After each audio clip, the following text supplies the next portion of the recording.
Sirotons le houblon, le podcast qui fait glou-glou dans tes oreilles.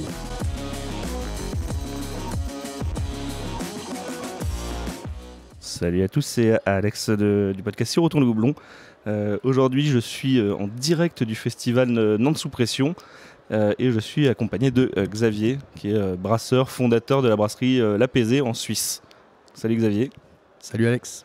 Merci déjà de faire cet épisode. Ça fait un petit moment qu'on échange et qu'on voulait caser ça, donc c'est cool, on peut se retrouver au festival. On va faire un petit peu déjà les présentations.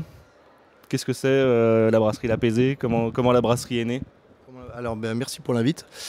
La brasserie est née en 2015 suite à un voyage au Québec où j'ai découvert le fabuleux monde des crafts. Et de retour en Suisse, je cherchais un peu des IPA à boire, c'était pas évident à trouver encore. Après j'ai essayé de les faire venir des États-Unis, mais je savais pas trop pourquoi, elles avaient un peu changé de goût. Et voilà, du coup le seul moyen pour boire les bonnes bières que j'avais découvert là-bas, c'était de les brasser moi-même. Donc j'ai commencé dans l'appartement avec un petit Braumeister 20 litres. L'origine de la brasserie, c'est pouvoir boire des bières qui te plaisent. Quoi. Exactement. Et puis petit à petit, les amis, la famille, les gens en voulaient. Et puis j'ai augmenté un petit peu la production avec une machine qui me permettait de brasser 300 litres. D'accord. Et ça a duré 1 an et demi, 2 ans. Et pareil, de nouveau, la demande, etc. Donc là, je suis passé sur un système de 10 hectos, 1000 litres. Et là, je suis content avec ce système-là. C'est un système assez facile qui a été designé en Suisse et fabriqué en Chine. D'accord. C'est un système qui est pas très cher, assez simple. Je fais du monopalier et qui prend très peu de place. Sur 2 mètres carrés, je peux brasser 10 hectos. Ok. Donc, à quel moment tu es passé du stade Brassam au professionnel ? C'était quoi, 2015-2016 ? En fait, moi je me considère toujours comme Brassam. Tu vois là aujourd'hui. Gros volume quand même. Ouais, mais on fait. Cette année Covid, on a fait peut-être même à peu près 400 hectos, donc c'est pas grand chose. Enfin, voilà, relativement parlant.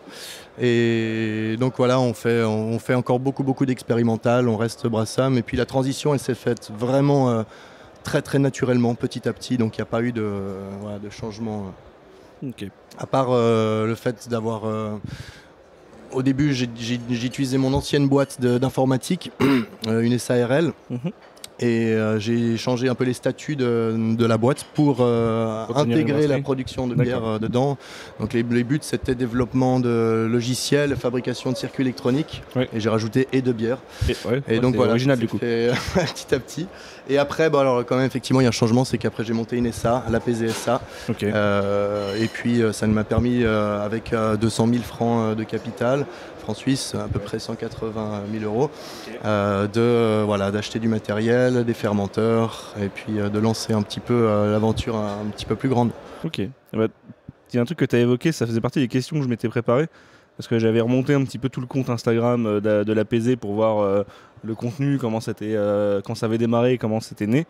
Et au tout début, je vois qu'il y avait plein de trucs, notamment liés à l'électronique. Ouais, tout à fait. Des micro-composants, des Arduino, des Raspberry Pi, des trucs comme ça. Ouais, exactement. Je me suis dit, j'ai compris du coup que t'étais dans ce domaine-là avant. Ouais. Est-ce que c'est des connaissances qui t'ont aidé un petit peu quand tu as créé la brasserie à faire des trucs un peu en do it yourself ? Je sais pas, tu as peut-être des contrôleurs que tu as créés toi-même, programmés pour... Oui, clairement. Ouais. Clairement, ça m'a beaucoup aidé pour tout ce qui est le contrôle des températures, l'automatisation de ma machine. À la base, cette machine donc, est très très simple. J'ai créé avec un ami à moi avec qui on a fait la thèse un panneau de contrôle qui permet avec des PID de pouvoir contrôler la température, des timers qui permettent de lancer la chauffe le matin pour histoire de venir un peu plus tard. Ouais. Et après, évidemment, il y a tout ce qui est le site internet, le shop en ligne, la com, etc.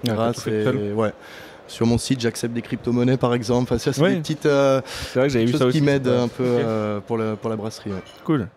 Une question que je me posais et que je pose souvent aux brasseries avec lesquelles j'échange, c'est comment tu as choisi le nom de la brasserie ?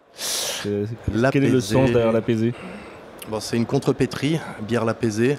Mais non, vraiment, c'était en réaction à mon ancienne boîte où je faisais l'électronique, l'informatique et c'était en fait une activité assez stressante et je revenais chez moi et j'étais fatigué.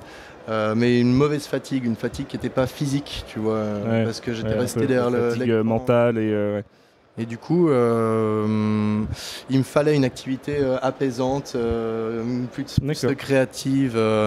Et vu que j'ai démarré la bière en découvrant les IPA, les bières houblonnées, et le houblon qui est un cousin du cannabis, ça a des propriétés apaisantes. Ah bah oui. Et du coup, voilà, je me suis dit pourquoi pas l'apaiser. Tout se regroupe. Et du coup, le logo qui va derrière, les petits oiseaux, c'est quoi? C'est une mésange, ouais. C'est une mésange charbonnière. Je voulais un animal pour mon logo.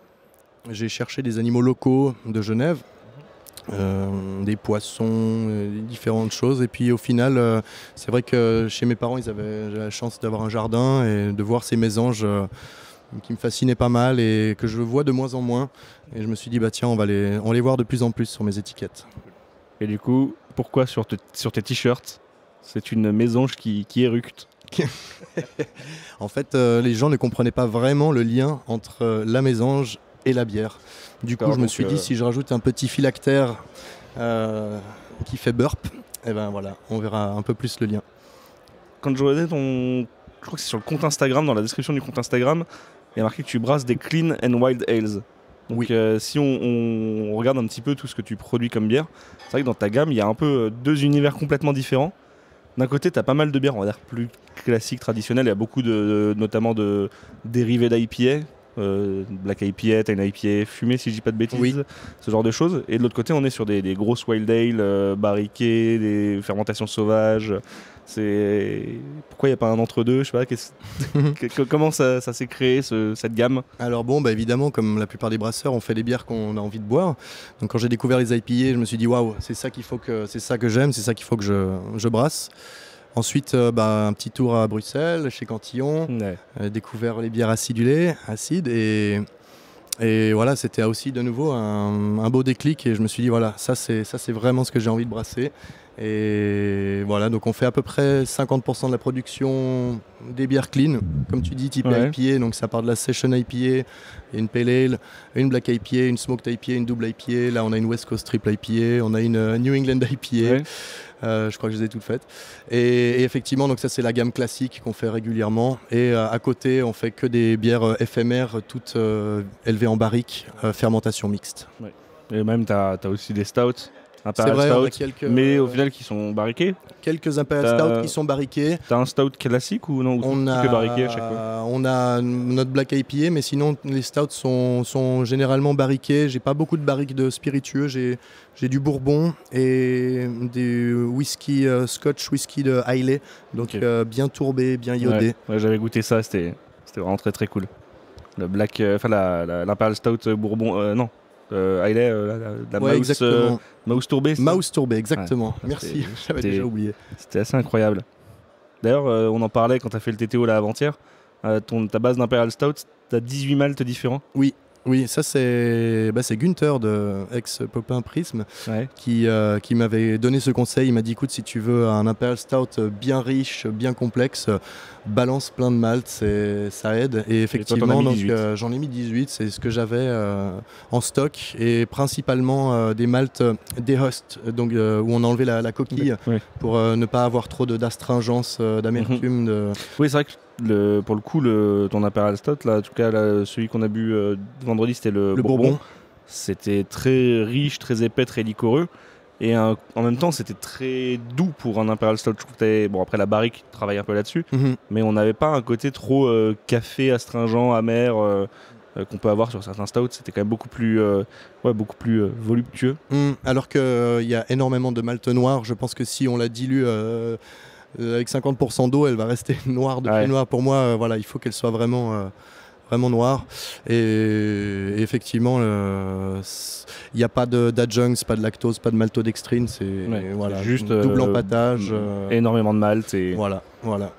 Sur la partie bière sauvage, toutes les wild, comment tu travailles? Tu t'es inspiré des méthodes belges Cantillon que tu as vues? Clairement. Tu as du cool ship, J'ai un cool ship que j'ai commencé à utiliser il y a 1 an et demi, donc pas l'hiver passé mais l'hiver d'avant.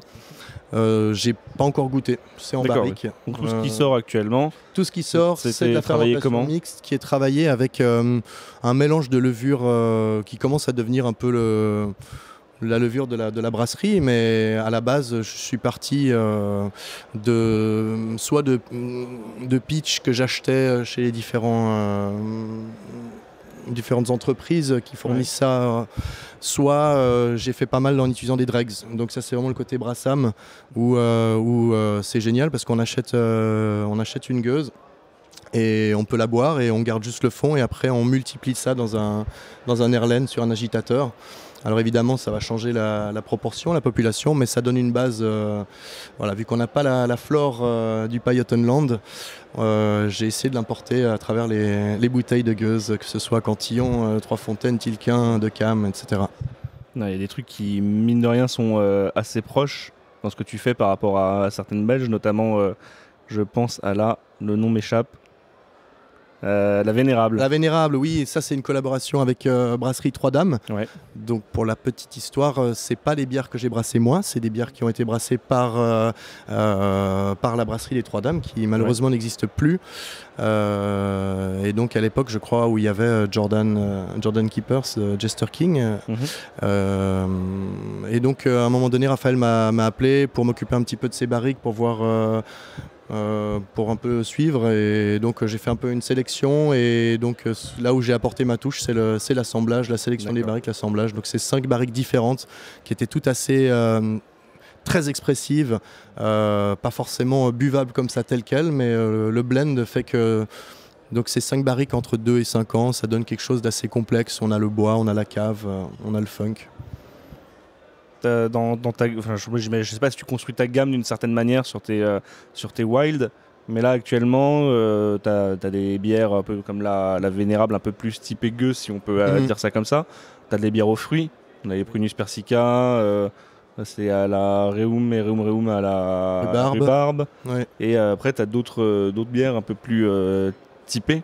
Oui. Et spécifique, notamment Foudrement Simcoe, où je me souviens plus le nom de l'impérial, enfin de la Black Saison en foudre. Double Dark Saison. Double Dark Saison, tout simplement. Ouais. Alors j'ai une ligne, c'est la Coetus. Je fais ça généralement. On est en train de boire là, du coup. Ah bah voilà, santé. C'est 2 fois par année, je prends un peu les meilleures barriques et j'essaye vraiment de jouer sur une palette d'un côté le bois, de l'autre côté le funk et puis l'acidité. Et en mélangeant un peu ces 3 aspects-là, j'essaye d'obtenir quelque chose d'assez équilibré. Et voilà, c'est un peu mes meilleures barriques et c'est cette ligne. Là, on est ce qu'on boit en ce moment, c'est la Coetus 11. J'ai la 12 en bouteille et puis bientôt la 13 qui va sortir. Okay.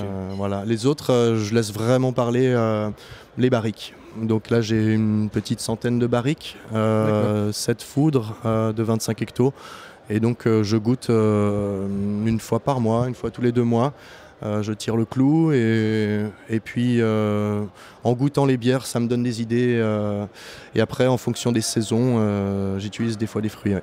Okay. Et du coup, la production de bière wild dans ta production globale en proportion, c'est 50%. Ah ouais, donc tu as 50% de ta production qui part dans du... Ouais. Pour l'instant, c'est pas 50% au niveau de la vente. Ouais.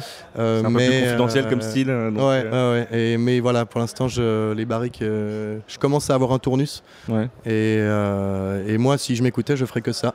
Ouais. Donc j'ai de la chance d'avoir une petite équipe derrière moi qui s'occupe du coup plutôt des bières clean. Okay. Les bières clean qui partent surtout dans mon bar et ailleurs à Genève, mais très local. Et du coup, toutes les bières de fermentation mixte, là, c'est plutôt aussi pour l'international.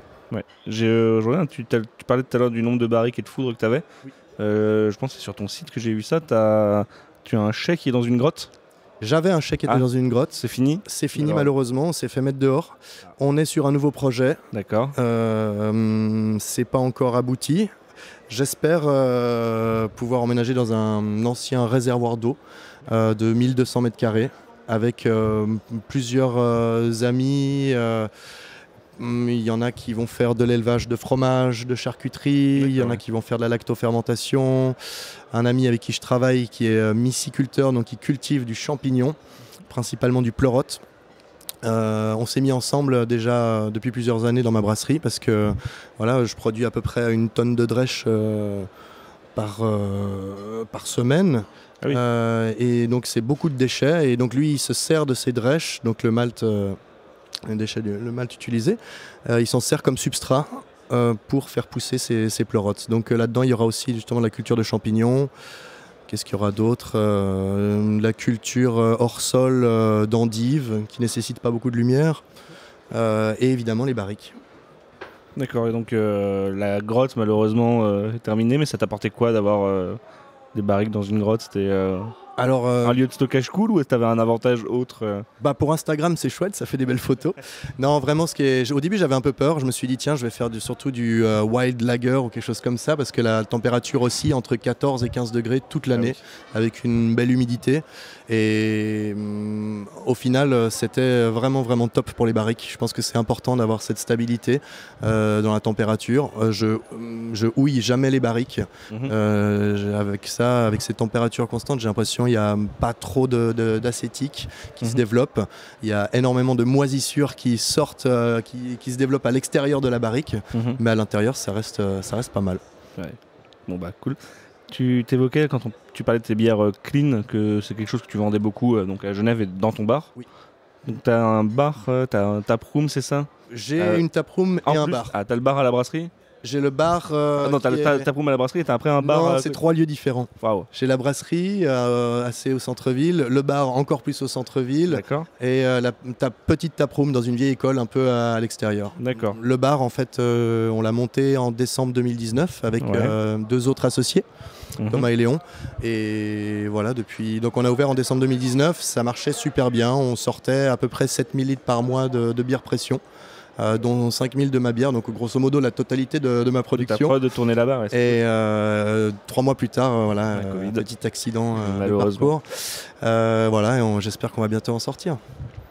Et donc j'ai vu parler d'un lieu avec plus d'une trentaine de becs pression. Voilà, on a c'est quoi? C'est le bar du coup? C'est le bar qui s'appelle la Jonquille. En fait, il y a 30 becs et 6 becs qui sont doublés, qui nous permettent d'augmenter un petit peu le débit. On a une salle de concert au sous-sol et voilà, quand il y a du monde, de la restauration sur place. De la restauration à midi, les plats du jour, une petite carte végétarienne et le soir des tapas. Cool. Alors, quand j'ai vu ça, ça m'a fait penser à un petit truc marrant, mais ça marche moins maintenant, mais tu vas comprendre pourquoi. Là, moi, on en échangeait pas mal avant, mais je t'ai rencontré là à Nantes. Oui. Donc j'ai pu découvrir que tu avais une très belle chevelure à base de dread de belle longueur. Alors, est-ce que quand on brasse de la bière et qu'on a des dreads, on est obligé d'avoir un bar avec beaucoup de bec pression, de la restauration et une salle de concert? Je sais pas si tu vois à quoi je fais référence. Il me semble, oui. On parle de Senses. Exactement. Ouais. Du coup, ça a un peu changé parce que là, il a tout rasé. Ouais. Il a plus de dread. Mais il y a encore quelques mois quand je l'avais rencontré. Ouais, je l'ai rencontré hier pour la première fois au Festival Off, juste après la soirée des brasseurs là. Et, très cool. Ça m'a fait marrer. Non, effectivement, je me réjouis de découvrir le shed là. Ouais, c'est pas la porte à côté, Reims, mais j'ai hâte de découvrir cet endroit. L'endroit est très cool. Ouais. Qu'est-ce que je voulais te demander d'autre? Parce qu'on parle pas mal de ta brasserie. Tu es installé en Suisse. Pour nous, c'est pas forcément facile en tant que Français d'avoir accès à des brasseries suisses. Et un truc qui m'a fait, que j'ai remarqué, c'est que nous, les brasseries suisses qu'on connaît en France, maintenant on connaît l'APZ, c'est bien. On connaît la Tue-Tête, on connaît Chien Bleu, on connaît Franche-Montagne. Est-ce que vous faites autre chose que de la bière acide et spontanée en Suisse? Bon, évidemment.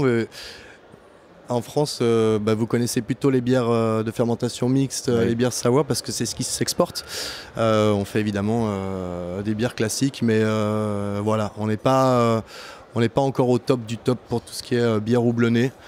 Ça reste encore gentillet, on va dire. Elle ressemble à quoi la scène craft suisse? La scène craft suisse est très variée.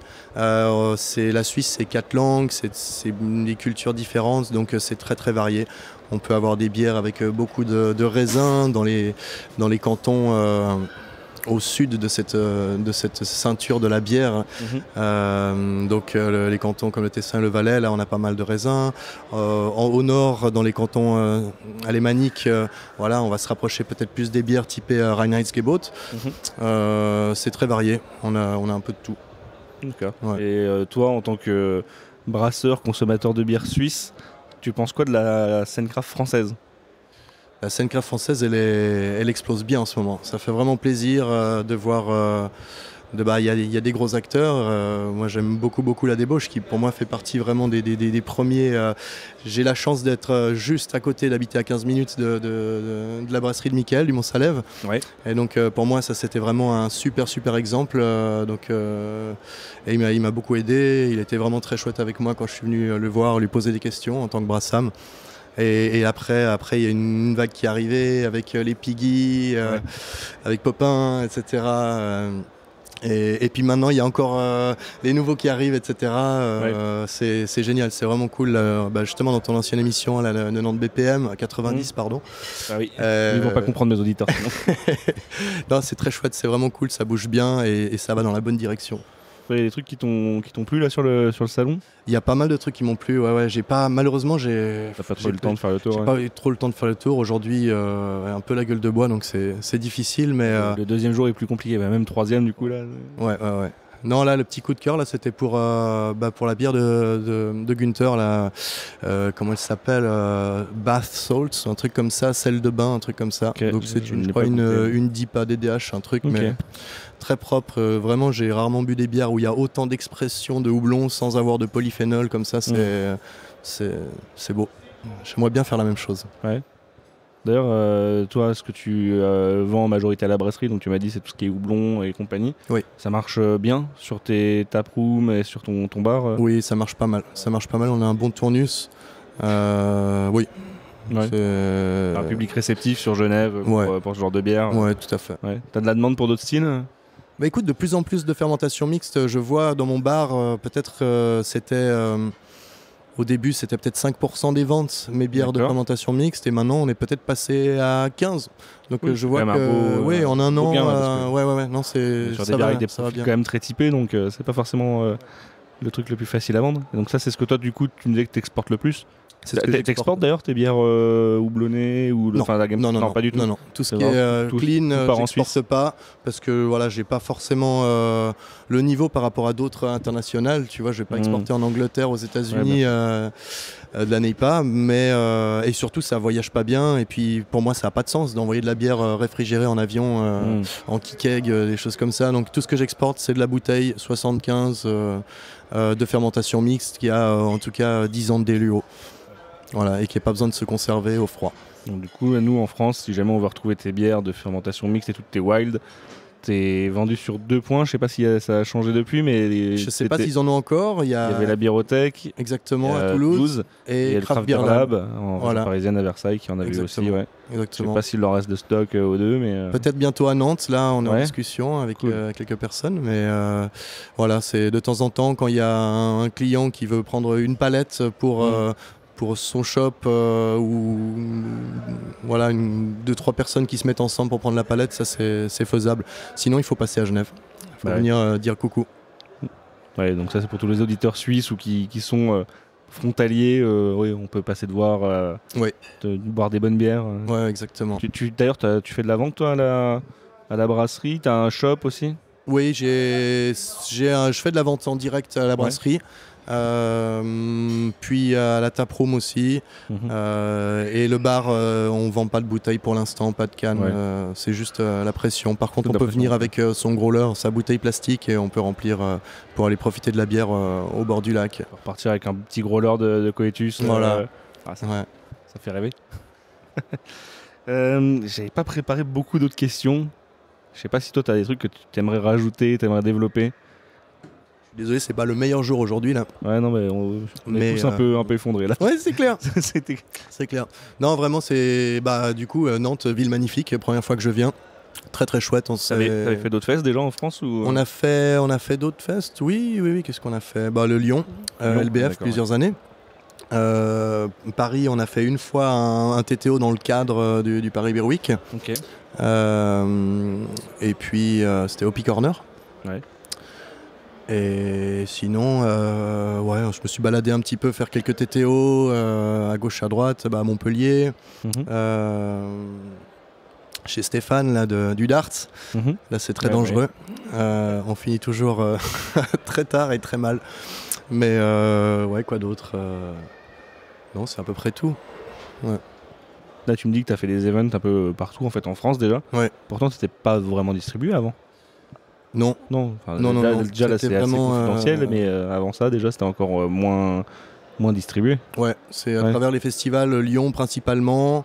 Ouais, j'étais à la Finmousse aussi, Ouais. PTTO à Paris. Ouais, ça s'est fait vraiment par contact petit à petit. Tu as senti que tu avais une demande grandissante On m'a dit, la France, non, ouais. Ouais, effectivement, ça commence à venir, c'est chouette. Je pense que voilà, j'ai monté ma brasserie en 2015. Assez rapidement, j'ai commencé à faire de la barrique. Ouais. Il m'a fallu quelques années pour avoir des bières qui commencent à être sortables.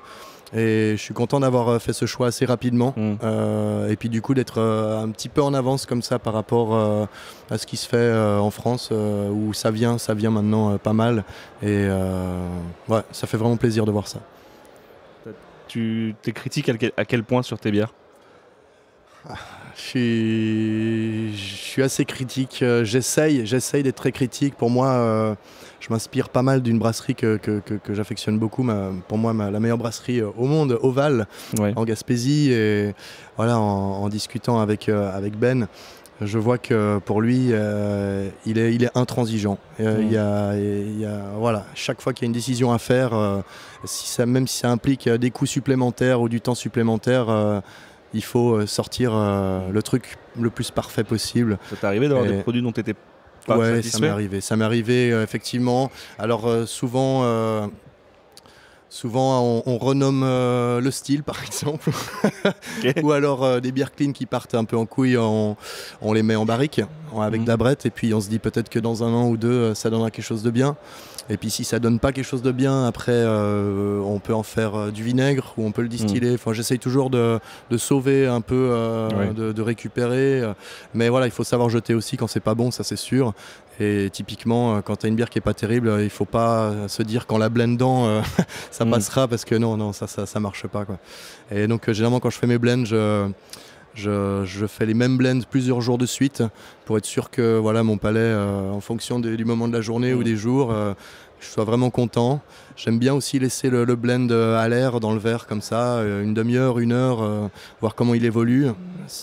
Et je trouve ça assez intéressant parce que ça donne une bonne indication sur ce que va devenir un peu la bière, comment elle va évoluer en bouteille. Et voilà, donc j'essaye. Je dis toujours qu'en tant que brasserie artisanale, le seul truc qu'on a pour nous, c'est la qualité. On ne peut pas concurrencer les prix, l'efficacité, le rendement, etc. Et du coup, si on n'a pas la qualité, voilà, on ne va pas très loin, quoi. T'as la qualité ou t'as la créativité aussi. La on est sur la bière craft, on peut se permettre plein de choses que ne se permettraient pas les grands industriels, parce que je pense qu'on a un public qui est quand même plus curieux, plus permissif sur certains trucs. Ouais. Ah ouais, j'ai fait des trucs un peu bizarres. Une bière à la Longeaule. Alors la Longeaule, c'est un saucisson genevois. Ah oui, d'accord. Voilà, un saucisson qu'on cuit 3 heures avec des graines d'anis. Okay. Ou de fenouil, je sais plus. Et voilà, ça c'était assez particulier. J'aime bien utiliser des techniques qu'on appelle ça de teinture. Ouais. Donc ça permet, la teinture, c'est en fait on prend un alcool fort, très fort. Il y en a qui utilisent de la vodka, moi je prends de l'alcool de grain à 96%. Et je balance des choses dedans. Ça permet de prendre la couleur, l'arôme, le goût, et après de pouvoir mettre un tout petit peu de cet alcool dans la bière et de pouvoir doser très très précisément. Et dans le cas par exemple du saucisson, c'est quelque chose de très gras. Alors évidemment, le gras et la mousse, ça fait pas bon ménage, mais le fait de passer par une teinture d'alcool, ça permet d'obtenir l'arôme, le goût sans avoir le gras. Ça permet aussi de pas, sur certaines bières, de ne pas l'infecter. Je fais ça avec des piments, je fais ça avec des herbes, avec cannabis par exemple. On a fait avec beaucoup de choses. Et ça marche pas mal. Ça permet vraiment de faire des petites expérimentations, de pouvoir vraiment tester les dosages, etc. Cool. Et ben, j'ai une dernière question, si toi t'as pas d'autre chose que tu voulais aborder. C'est qu'est-ce que tu as comme retour là sur le festival? C'est bon, je suis content. Bon. Ouais, ça a bien marché, ça a bien tourné. Je suis content. J'ai amené 7 fûts et là on est en train on a branché le dernier, donc on est pas mal. J'avais bien vu. Non, vraiment des super bons Ouais. retours et puis vraiment des belles rencontres. Des gens qui te public est découvrent. génial. Des gens, ouais, beaucoup. Ouais. Beaucoup, que ce soit des cavistes ou juste un public pas forcément averti. Mhm. Alors des fois, T'as eu mes des- bières peuvent surprendre. Ouais, t'as eu des gens peut-être curieux mais qui connaissaient pas les styles un peu wild Ouais, comme ça. ouais, et qui- ouais. Après, j'écris bien quand même, hein, puis je fais goûter un petit peu avant. Ouais. Je précise, attention, c'est acide. Mais non, c'est chouette. Là, j'ai fait un truc un peu bizarre.